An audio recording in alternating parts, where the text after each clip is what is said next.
और मचाते ही नादिया वहां से गायब हो गई और सब अम्मा अब्बा के कमरे में जमा हो गए। रुकैया ने देखते ही कहा, आखिर वही हुआ जिसका डर था। आदिल हैरानी से रुकैया की तरफ देखने लगा। अम्मा अब्बा के कफन दफन से फौरिग होकर आदिल बहुत उदास बैठा था। उसे अम्मा अब्बा की इस हादसाती मौत पर बहुत दुख था। उसे अब नादिया पर गुस्सा आने लगा था। उसके दिल में नादिया के लिए जो थोड़ी जगह थी, अब वो नफरत ने ले ली थी। आदिल अब अपने दादा दादी के कातिल को सजा दिलवाना चाहता था। शाम होते ही वो हवेली के पीछे बगीचे में पहुंच गया, जहां उसे नादिया मिला करती थी। वो इंतजार करता रहा, लेकिन नादिया नहीं आई। आखिर 10 दिन के इंतजार के बाद एक दिन नादिया उधर आ गई और आज उसे आदिल का सामना करना ही था। आदिल उसे नफरत भरी निगाहों से देख रहा था। आदिल ने गुस्से भरे लहजे से कहा, मैंने कभी सोचा भी नहीं था कि तुम कातिल भी हो सकती हो। फरेब किया तुमने मेरे साथ। मासूम चेहरे वाली इतनी जालिम भी हो सकती है, मैंने सोचा नहीं था। मेरे दादा दादी को मारने के लिए मेरा ही इस्तेमाल किया। आखिर मेरे दादा दादी ने तुम्हारा क्या बिगाड़ा था? आदिल की आंखों में अपने लिए नफरत देखकर नादिया की आंखों में आंसू आ गए और दबे हुई आवाज में बोली, हम नाक कभी किसी को धोखा नहीं देते, न ही किसी को नुकसान पहुंचाते हैं। तुम नहीं जानते कि तुम्हारे दादा दादी ने हमारे साथ क्या किया था। उन्होंने मेरे नाक को बेरहमी से कत्ल कर दिया था। नादिर ने मेरी आंखों के सामने तड़पते हुए जान दी थी। उसकी लाश को पूरे गांव में रौंदा गया था और मैं कुछ नहीं कर सकी। तुम इंसान हो तो कुछ भी कर सकते हो। किसी को भी जानवर समझकर मार सकते हो। क्या हमें दर्द नहीं होता? यही अब किसी इंसान के साथ हुआ तो तुम्हें गलत लग रहा है, और यही जब मेरे नाक के साथ हुआ तब किसी को गलत नहीं लगा। मैंने नादिर के कत्ल का बदला लेने की कसम खाई थी। आज मैंने वो कसम पूरी करके उसे इंसाफ दिलाया है। मैंने कुछ गलत नहीं किया। तुमने ही तो कहा था कि गुनहगार को सजा मिलनी चाहिए। आदिल को यह सब सुनकर और भी गुस्सा आने लगा और बोला, गुनाह को छुपाने के लिए अब झूठ मत बोलो। नादिया ने उसे बताया, मेरे नाक की जान लेने से पहले तुम्हारे दादा दादी तुम्हारी मां की जान लेने की भी बहुत कोशिशें कर चुके थे, लेकिन हमें उनकी हिफाजत करते देख वो हमारी जान के दुश्मन बन गए और मेरे नाक को अजियत भरी मौत दे दी। नादिया की आंखों से आंसू बहने लगे। वो बोली, अगर मुझ पर यकीन नहीं तो जाओ मालकिन से पूछो, वो तो झूठ नहीं बोलती। ये कहकर नादिया वहां से चली गई। आदिल भागता हुआ रुकैया के पास पहुंचा और अम्मा अब्बा के साथ जो कुछ हुआ था उसके बारे में सवाल करने लगा। रुकैया ने उसे ये सब भूल जाने को कहा, लेकिन आदिल इसरार करने लगा तो रुकैया ने 25 साल पहले जो कुछ हुआ था वो सब बताया कि कैसे उन्होंने मिलकर एक नाग को मार डाला था और नाग के बदले के डर से मुल्क छोड़कर चले गए थे, और अब जब वापस आए हैं तो नाग ने अपना बदला ले लिया है। आदिल ये सब सुनकर बहुत परेशान हुआ। रुकैया ने उसे समझाया कि ये सब उन्होंने तुम्हारे प्यार और फिक्र में किया था। उन्हें तुमसे बहुत मोहब्बत थी और वो नहीं चाहती थी कि तुम्हें उस नाग के जोड़े से कोई नुकसान पहुंचे। वो नहीं जानती थी कि ये नाग का जोड़ा हमें नुकसान नहीं पहुंचाता था, बल्कि हमारी हिफाजत कर रहा था। रुकैया बोली, अब ये सब एक हादसा समझकर भूल जाओ और जिंदगी में आगे बढ़ो। आदिल उदास होकर अपने कमरे में चला गया और बिस्तर पर लेटकर गहरी सोच में डूब गया। उसे अब नादिया से हमदर्दी होने लगी थी। उसकी नागों में दिलचस्पी और बढ़ गई। वह उसी वक्त लाइब्रेरी में गया और नागों पर लिखी गई सारी किताबें उठाकर अपने कमरे में ले आया, ताकि वह नागों के बारे में और भी जान सके। वह जानना चाहता था कि वाकई नाग इंसान के रूप में यहाँ वहां घूम सकते हैं। क्या नाग और इंसान का मिलाप हो सकता है? क्या ऐसा मुमकिन है? आखिर सच क्या है? वह कई दिन अपने कमरे में ही रहा और इन सवालों के जवाब तलाशता रहा। शाम होते ही वो बगीचे में अब नादिया का इंतजार करने लगा। कुछ देर बाद नादिया उधर आ गई। आदिल बोला, मुझे यकीन था कि तुम जरूर आओगी। नादिर और मैं इस जगह रोज मिलते थे, नादिया ने दबे हुई आवाज में कहा। नादिया अब काफी सुकून में लग रही थी, जैसे उसके दिल को तसल्ली मिल गई हो। नादिया ने कहा, मुझे किसी भी बात का अफसोस नहीं, सिवाय इसके कि मुझे तुम्हें ना चाहते हुए भी अपने बदले के लिए इस्तेमाल करना पड़ा। इसके भरपाई के तौर पर मैं तुम्हारी उम्र भर हिफाजत करूंगी, जैसे मैं और मेरा नाग मालकिन की हिफाजत किया करते थे। आदिल मुस्कुराने लगा। अब आदिल हर रोज नादिया से उसी बगीचे में मिलने लगा और वो दोनों घंटों घंटों बातें करते रहते और वक्त कब गुजर जाता उन दोनों को पता ही न चलता। आदिल उसे अपनी यूनिवर्सिटी के मजाहिया किस्से सुनाता और अपने दोस्तों की बातें बताता। उसकी बातें सुनकर नादिया खिलखिलाकर हंसती रहती। नादिया को इंसानों की दुनिया बहुत दिलचस्प लगने लगी थी। आदिल उसे अपनी दुनिया की बातें बताता और नादिया उसे नागों की जिंदगी के बारे में बताती। उन दोनों की दुनिया बहुत अलग होने के बावजूद भी वो दोनों एक जैसे लगते थे, जैसे एक दूसरे के लिए ही बने हों। एक शाम आदिल नादिया से कहने लगा, तुमने मेरी हिफाजत का वादा किया था ना? और मुस्कुराते हुए बोला, चलो अब सुबह मेरे साथ गांव घूमने चलो, इस तरह मेरी हिफाजत भी हो जाएगी। फिर वो दोनों हंसने लगे। आदिल ने नादिया को फिर से हंसना सिखा दिया था। आदिल चाहता था कि जो कुछ उसके खानदान वालों ने नादिया से छीना था, वो सारी खुशियां वह नादिया को वापस लौटा दे। अगले दिन नादिया आदिल को गांव घुमाने ले गई। पूरा गांव घूमने के बाद वो एक बाग में जाकर बैठ गए और बातें करने लगे। आदिल ने पूछा, क्या तुम्हारी दुनिया के लोग इंसानों से शादी कर सकते हैं? नादिया बोली, नहीं, मैंने आज तक ऐसा होते नहीं देखा, न सुना है। आदिल उदास हो गया और फिर वो दोनों घर वापस आ गए। रात को आदिल फिर वही किताबें पकड़कर अपने कमरे में चला गया। वह रात दिन इसी खोज में था कि शायद इस कायनात में कोई ऐसा मौजज़ा हो सकता हो जिससे वो नादिया को अपनी जिंदगी मिला सके। आज उसे लाइब्रेरी में एक किताब मिली जो नाग और इंसान की मोहब्बत पर लिखी गई थी। आदिल इसे बहुत ताज्जुब और दिलचस्पी से पढ़ने लगा। उस किताब में लिखा था कि इंसान और नाग के मिलन के लिए उन दोनों को एक नाग परीक्षा देनी होती है और ये परीक्षा इतनी मुश्किल होती है कि इसे पार करना नामुमकिन है। आदिल सोचने लगा कि अगर ऐसा कोई रास्ता था तो नादिया ने उसे क्यों नहीं बताया। अगले दिन जब आदिल नादिया से मिला तो उसने इस नाग परीक्षा के बारे में नादिया से पूछा, लेकिन नादिया कहने लगी कि ये सिर्फ किताबों की बातें हैं और लोगों की अफसानवी तखय्युल पर मबनी है, इसका हकीकत से कोई वास्ता नहीं है। आदिल ये सुनकर बहुत उदास हो गया। दिन भर आदिल के दिमाग में बहुत से सवाल घूमते रहे जिनके जवाब उसे कहीं नहीं मिल रहे थे। उसका दिल हार मानने को तैयार नहीं था।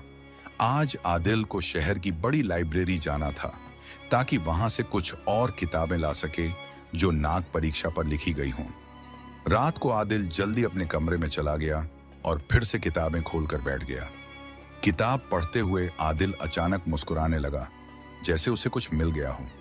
उसने किताब बंद करके साइड टेबल पर रखी और सो गया। अगली शाम जब वो बगीचे में नादिया से मिला तो वो मुस्कुरा रहा था। नादिया ने मुस्कुराने की वजह पूछी तो आदिल कहने लगा, तो तुम झूठ भी बोलती हो? नादिया ने हैरानी से पूछा, क्या मतलब? आदिल बोला, नागलोक। नादिया चौंक गई। तुमने मुझसे नागलोक क्यों छुपाया? आदिल ने गंभीर लहजे में पूछा। नादिया ने नजरें नीचे झुका ली। मैं कुछ पूछ रहा हूं, आदिल ने फिर कहा। नादिया नरम लहजे में बोली, मैं मालकिन से उनका इकलौता सहारा नहीं छीन सकती। मैं इतनी खुदगर्ज नहीं। नागलोक से वापस आना बहुत मुश्किल है और नाग परीक्षा देना किसी के बस की बात नहीं। आदिल बोला, लेकिन मैं नागलोक जाकर नाग परीक्षा से गुजरना चाहता हूं। नहीं, तुम नहीं जाओगे, मैं नहीं जाने दे सकती तुम्हें, नादिया ने सख्ती से कहा। पर मुझे तुम्हारा साथ चाहिए, आदिल बोला। तो मैं दे रही हूं ना तुम्हारा साथ, उम्र भर तुम्हारे साथ रहूंगी तुम्हारी मुहाफिज बनकर। नहीं, मुझे मुहाफिज नहीं, साथी चाहिए। नादिया अब जोर जोर से आदिल पर चिल्लाने लगी कि तुम ये सब जितनी जल्दी हो सके भूल जाओ।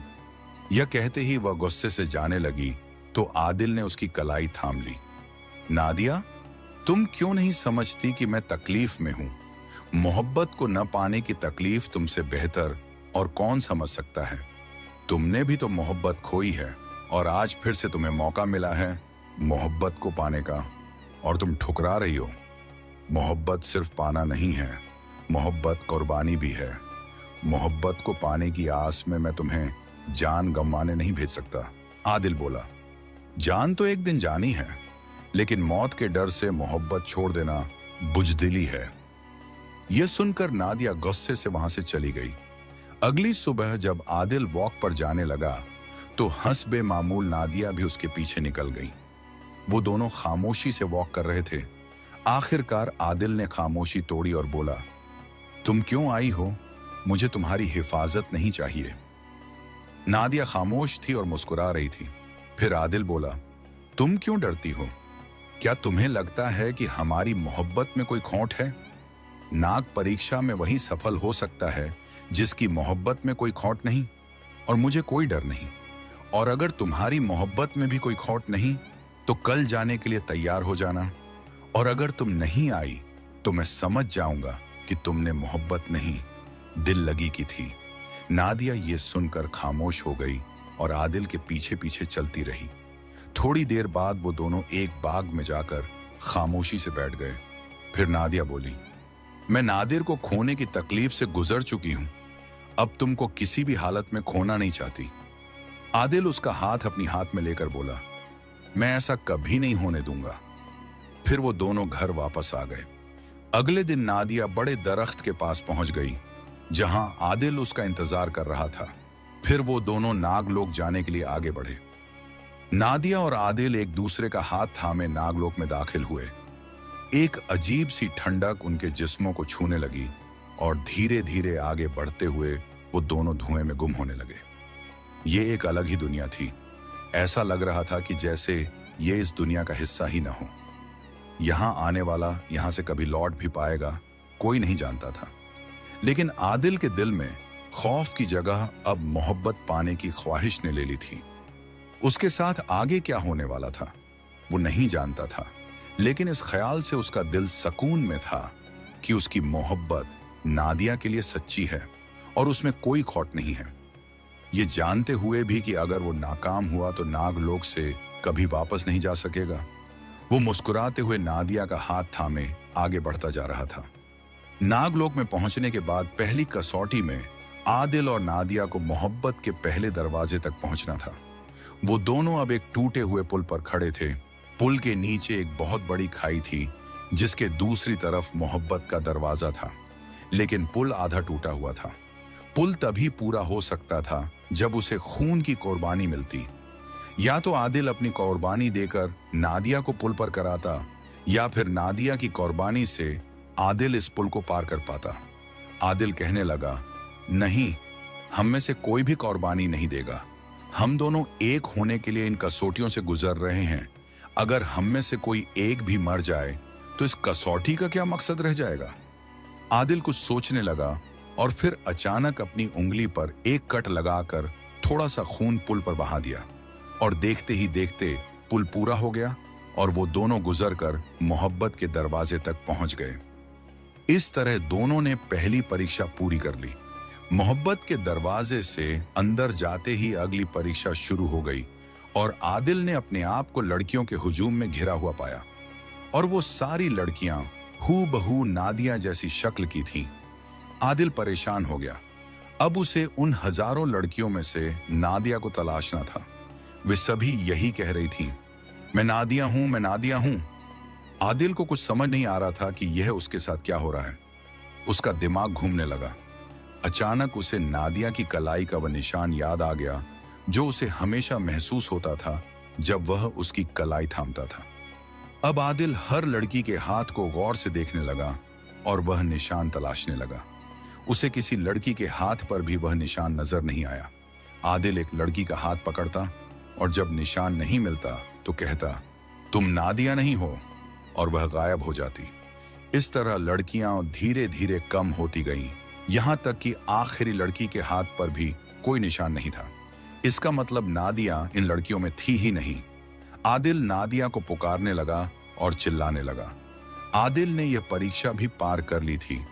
अगर वह किसी दूसरी लड़की को नादिया समझ लेता तो वह इस परीक्षा में असफल हो जाता। अगली परीक्षा भी आदिल को अकेले ही पार करनी थी।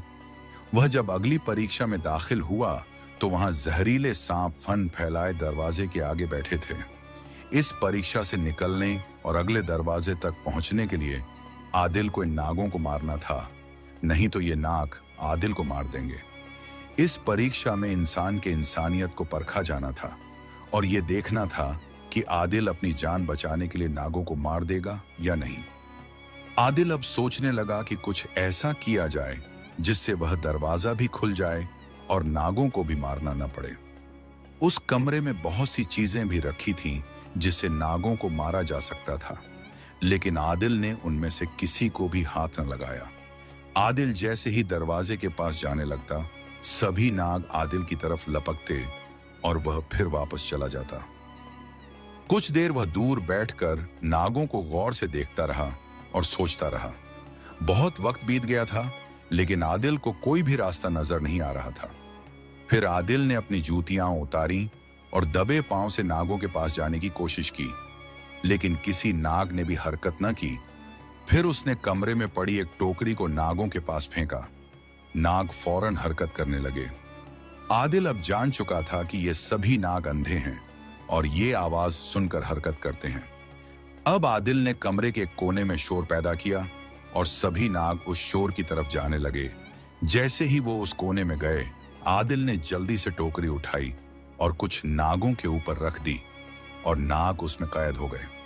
ऐसा कई बार करने से उसने सभी नागों को टोकरी में कैद कर दिया और दरवाजा खुल गया। जैसे ही आदिल दरवाजे से अगली परीक्षा में दाखिल हुआ, नाडिया सामने खड़ी उसका इंतजार कर रही थी। वह आदिल को देखकर बहुत खुश हुई। फिर वह दोनों अगली परीक्षा के लिए आगे बढ़ने लगे। आगे जाते ही उन्हें एक दरवाजा नजर आया जिसके रास्ते में दूध की एक नदी बह रही थी, जिसे पार करके उन्हें अगली परीक्षा में जाना था। वह दोनों एक दूसरे का हाथ थामे आगे बढ़ने लगे और जैसे ही दोनों ने नदी में पांव रखे, वह दोनों पत्थर के बन गए। अब वह दोनों न तो हरकत कर सकते थे और न ही कुछ बोल सकते थे। कई दिन इसी हालत में रहने के बाद अब दोनों की हिम्मत खत्म होने लगी थी और नादिया का दिल डूबने लगा। उसे आदिल की चिंता थी कि अगर उसे कुछ हो गया तो वह खुद को कभी माफ नहीं कर पाएगी। उसे आदिल की बात नहीं माननी चाहिए थी। वह अपने आप को कोसने लगी और उसकी आंखों से आंसू बहने लगे और वह आदिल के साथ अपनी पहली मुलाकात को याद करने लगी। उधर आदिल का दिल जोर जोर से धड़कने लगा। वह अब जान चुका था कि वह अपनी मोहब्बत के इम्तिहान में नाकाम हो चुका है। उसने नाडिया की जिंदगी भी दांव पर लगा दी है। अब नाडिया का चेहरा उसकी आंखों के सामने घूमने लगा और उसे नाडिया के साथ अपनी पहली मुलाकात याद आने लगी और उसकी आंखों से आंसू बहने लगे। जैसे ही दोनों ने अपनी पहली मुलाकात को याद किया, उनके दिलों से एक गर्म लहर उठी और पूरे बदन में फैलती गई। उस गर्मी ने पूरे जिस्म को वापस जिंदा कर दिया और वह दोनों पत्थर से इंसान बन गए। यह परीक्षा एक दूसरे के लिए दर्द महसूस करने की थी, जिसमें वह दोनों कामयाब हो गए थे। इस दरवाजे को पार करते ही वह जैसे ही अगली परीक्षा में दाखिल हुए तो उनकी नजर सामने बैठे नाग राजा वसुकी पर पड़ी। इस आखिरी आजमाइश में इन दोनों के सामने 2 प्याले रख दिए गए। उनमें से एक प्याला झर का था और दूसरा अमृत का, जिसका मतलब था कि अब इन दोनों में से बस एक ही बच सकता है। अब यह वह परीक्षा थी जिसने आदिल के दिल में खौफ पैदा कर दिया था।